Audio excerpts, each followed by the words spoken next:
Bonjour à tous, bienvenue dans ce petit brief spécial bilan de mi-saison. Alors tout d'abord, je vous présente mes meilleurs vœux, une excellente santé pour cette année 2023 et plein de bonnes choses pour vous et vos proches et surtout beaucoup d'émotions avec les matchs du Saint-Raphaël Varandbal.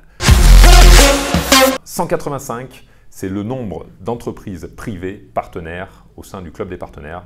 C'est un super chiffre en hausse de 19% par rapport à la saison dernière. Ensuite, presque 400 licenciés, on va les passer 400 en cours de saison à l'association. Donc c'est un très bon chiffre en hausse de 13% par rapport à la saison dernière. Et enfin l'affluence, plus 400 spectateurs en moyenne par match par rapport à 21-22. Donc ça c'est énorme. 11e au classement avec 12 points. C'est pas ce qu'on attendait, mais on n'est pas non plus très loin des objectifs. On est à 3 points seulement de la 8e place et à 6 points de la 5e place. Donc c'est pas si mauvais. Si on n'avait pas raté cette fin de première partie de saison, on serait pas si mal que ça. En termes d'attaque, 5e attaque, c'est très bien, avec 31 buts marqués par match. C'est très bien, c'est mieux que ce qu'on espérait. Par contre, le bas blesse en défense, on n'est que la 13e défense, avec presque 32 buts encaissés. Et 13e au niveau des gardiens. On attendait un peu mieux de ce côté-là.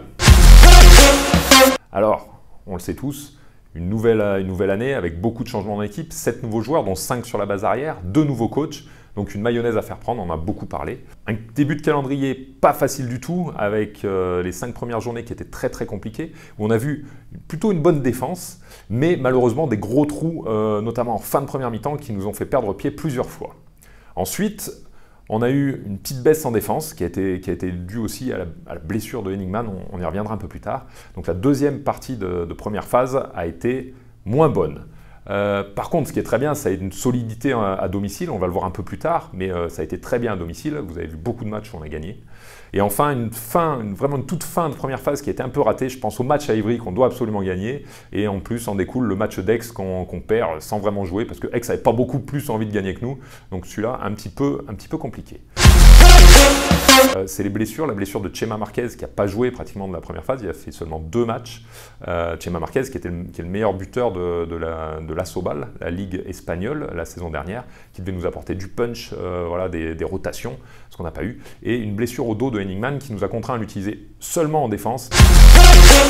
7 sur 9 à domicile et 0 sur 7 à l'extérieur.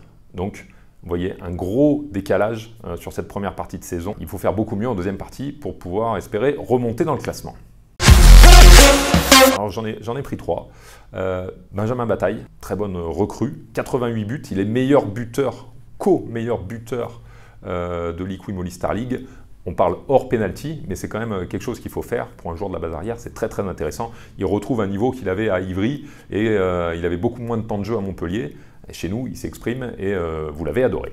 Un autre que vous avez adoré, c'est Sergio Pérez. Une immense progression. C'est un jeune joueur, je vous rappelle, 22 ans, demi-centre, donc un poste clé pour le bal. Et il nous a montré, avec la blessure de Chema Marquez, il a pu avoir du temps de jeu, il a pu s'exprimer et il a pris sa chance, il l'a plutôt bien fait. On espère pour lui une progression exponentielle. Enfin, Maresco. Meilleur pivot au nombre de buts marqués, 58, voilà, hors penalty, voilà, sinon il y a Siprac de Paris qui est devant lui. Voilà, encore une bonne première partie de saison pour Maresco, qui est un pilier de l'équipe. Et voilà, donc on leur a demandé de s'investir un peu plus, d'être encore un plus présent en défense, parce qu'on a besoin d'eux, les Batailles, les Maresco, Dipanda et consorts. Mais voilà, pas beaucoup de rotation, mais vraiment des joueurs qui se sont donnés à fond. Maintenant, les enjeux de cette deuxième phase, effectivement, prendre des points et gagner à l'extérieur, on l'a dit. Un mois de février qui va être très important. On va à Istres, on reçoit Ivry, on va à Chartres. Il faudrait faire le plein de points au mois de février, c'est une phrase compliquée. L'axe défensif qui va être fondamental pour cette deuxième partie de saison. Benjamin Brault et Charles Sellé vont axer la préparation là-dessus. Il va falloir intégrer Chema Marquez qui n'a pas joué, donc il va falloir le mettre dans les rotations et qui trouve son rythme avec l'équipe, les repères avec l'équipe. Vous savez également que Benjamin Algren est parti vers Créteil, c'était un choix parce qu'il ne jouait pas. Martial Caïs passe pro à partir du mois de janvier, on le félicite, il a fait un très bon début de saison, le jeune pensionnaire du centre de formation qui passe pro en janvier. On va voir aussi apparaître plus de joueurs du centre de formation sur la deuxième phase, notamment je pense à Armani qui doit prendre du volume pour aider la défense. On vous attend pour la réception de Montpellier qui est le leader du championnat quand même devant Paris en Coupe de France les 3 février. Venez, ça va être un super match. Enfin, ne ratez pas la deuxième phase, 4 des 5 premières équipes au classement viendront jouer à Saint-Raphaël. On vous attend avec tous vos amis parce qu'il faut faire du bruit. Et je vous laisse en compagnie des plus beaux buts de cette première partie de saison. action. Pardon. Salut!